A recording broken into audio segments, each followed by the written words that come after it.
PM Modi ने Putin को फिर राष्ट्रपति चुने जाने पर दी बधाई, कहा साथ मिलकर काम करने के लिए तत्पर। प्रधानमंत्री नरेंद्र मोदी ने रूसी राष्ट्रपति व्लादिमीर पुतिन को उनकी शानदार चुनावी जीत पर बधाई देते हुए सोमवार को कहा कि वह दोनों देशों के बीच समय की कसौटी पर परखी हुई साझेदारी की और मजबूत करने के लिए तत्पर है।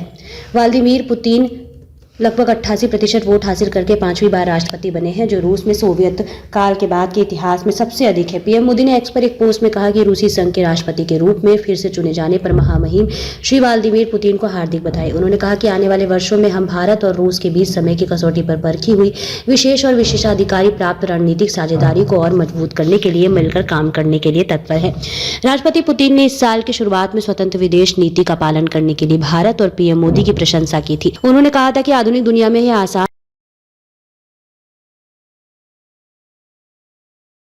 नहीं है। भारत और रूस दोनों ने बार बार कहा है कि वे विश्वसनीय भागीदार हैं। रूस टुडे ने पुतिन के हवाले से कहा था कि भारत के साथ हमारे बहुत अच्छे रिश्ते हैं और भारत हमारा विश्वास इस तथ्य से प्रदर्शित होता है कि मॉस्को नई दिल्ली का सबसे बड़ा विदेशी निवेशक है और यह सिर्फ शुरुआत है। मॉस्को में अपने राष्ट्रपति अभियान मुख्यालय में विजय भाषण देते हुए पुतिन ने देश के लोगों को धन्यवाद दिया। वहीं 2030 तक इसी पद पर रहेंगे और 200 साल से अधिक समय में देश के सबसे लंबे समय तक पदासीन नेता बन जाएंगे। उन्होंने समर्थकों से कहा कि वह यूक्रेन में रूस के विशेष सैन्य अभियानों को प्राथमिकता देंगे और रूसी सेना को मजबूत करेंगे।